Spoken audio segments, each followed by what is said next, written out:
भैया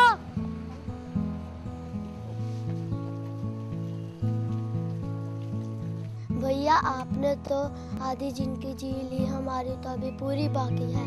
जल है जीवन आधार, बूंद बूंद में जीवन सार, बचा लो जल रूपी जीवन को, ना बहाओ इसे बेकार।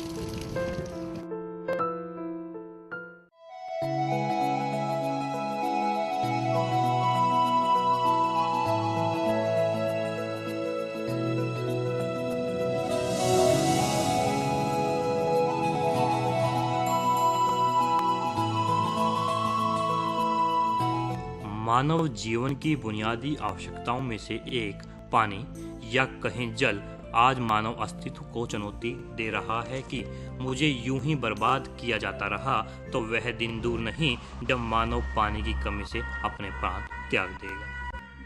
अब हमें विचार करना होगा कि पृथ्वी के 3/4 हिस्से पर पानी होते हुए भी यह गंभीर समस्या कैसे बन गया है।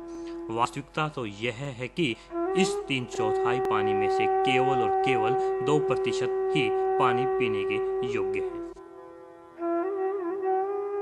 WHO की एक रिपोर्ट के अनुसार लगभग 95 लाख लोगों के पास पीने के लिए साफ पानी नहीं है। हजारों गांवों में तो लोगों को 2-2 मील तक पीने का पानी उपलब्ध नहीं है। ऐसी स्थिति में लोग गंदा पानी पीने के लिए मजबूर हैं और इस कारण वे कई बीमारियों की चपेट में आ जाते हैं। हर साल करीब 10 लाख लोग इन बीमारियों की वजह से मर जाते हैं। गंदे पानी से ऐसा है कि बहुत सारी बीमारियां होती हैं, जिसके कारण बहुत सारे मरीज़ हमारे ओपीडी में आते हैं। गंदे पानी के कारण जैसे दस्त हो गया, उल्टी टट्टियाँ लगना, टाइफाइड, पीलिया, इस तरह की कॉलरा जैसी खतरनाक बीमारियां भी होती हैं।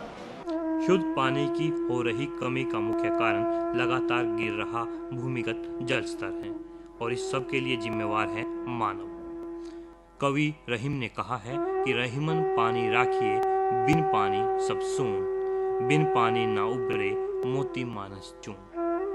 लेकिन आज का मानव भौतिकता के युग में जी रहा है, जिसके चलते वह अपनी आवश्यकताओं और अपनी इच्छाओं को पूरा करने के लिए जल का अत्यधिक मात्रा में दोहन कर रहा है। सब कुछ जानते हुए भी वह आंखें मूंद कर बैठा है और अपनी आवश्यकताओं को पूरा करने के लिए बहुत अधिक मात्रा में पानी का अंधाधुंध प्रयोग कर रहा है और जल की समस्या को बढ़ावा दे रहा है।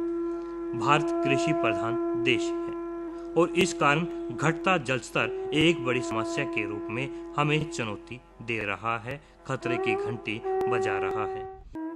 पानी के बिना खेती की उम्मीद भी नहीं की जा सकती। देश भर के किसान 3-3 फसलें उगाते हैं, जिनमें से 2 फसल धान की होती हैं। धान की फसल में हर वक्त 4 से 6 इंच तक पानी खड़ा रखने की जरूरत होती है। यही कारण है कि धान की फसल में बहुत अधिक मात्रा में पानी की खपत होती है, जो कि पानी की समस्या को और बढ़ावा देने में अहम भूमिका निभा रही है। आज कई स्थानों पर तो स्थिति यह है कि किसान अपनी फसलों को वक्त पर उचित मात्रा में पानी उपलब्ध नहीं करवा पाता। पानी की कमी के कारण फसलें सूख जाती हैं, जो कि भविष्य में बड़े खाद्य संकट को हमारे सामने लाकर खड़ा कर देगी। किसान पानी की इस कमी को पूरा करने के लिए भूमिगत जल का सहारा लेने लगे हैं, जिसके लिए ट्यूबवेल का प्रयोग किया जाने लगा है। लेकिन वक्त के साथ साथ भूमिगत जल का स्तर इस कदर नीचे चला गया है कि साधारण ट्यूबवेल वहां से पानी नहीं निकाल पाते और इसलिए सबमर्सिबल पंपों का सहारा लिया जाने लगा है। ट्यूबवेल जहां 100 से 200 फीट तक पानी निकालता है, वहीं सबमर्सिबल पंप 1000 फीट से पानी निकालने में सक्षम है, जिससे जल का बहुत अधिक मात्रा में दोहन हो रहा है। किसानों द्वारा फसलों से अधिक पैदावार लेने के लिए कीटनाशकों और रासायनिक खादों का प्रयोग किया जा रहा है, जो पानी को दूषित करने के साथ साथ भूमि की उर्वरक शक्ति को भी प्रभावित कर रही हैं।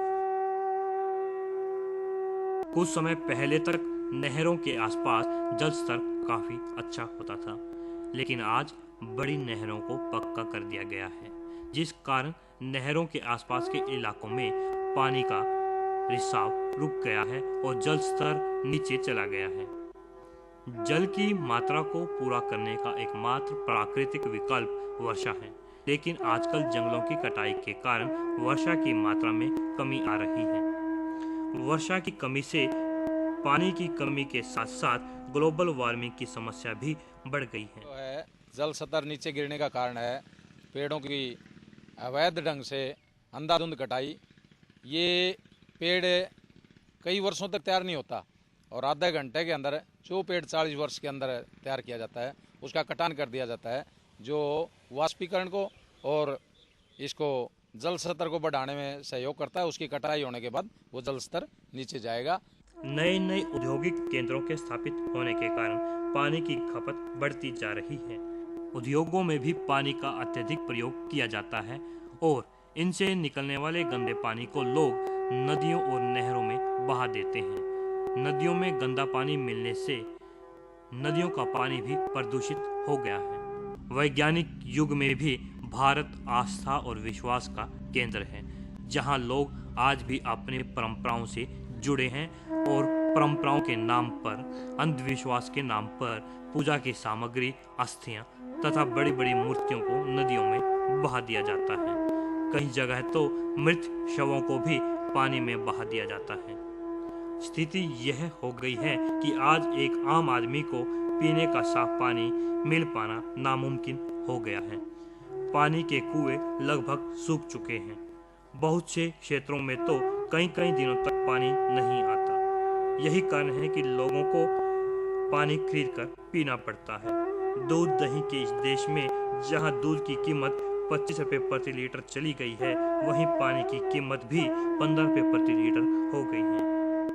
कुछ स्थानों पर लोगों ने इस समस्या से निपटने के लिए वाटर हार्वेस्टिंग प्लांट लगाए हैं, जिनमें पाइपों की मदद से वर्षा के पानी को भूमि के अंदर पहुंचा दिया जाता है। जितना भी हमारे आसपास पानी जो है बह रहा है या जो वेस्ट जा रहा है, उसको हम संग्रहित करें तो उसको कहते हैं वाटर हार्वेस्टिंग।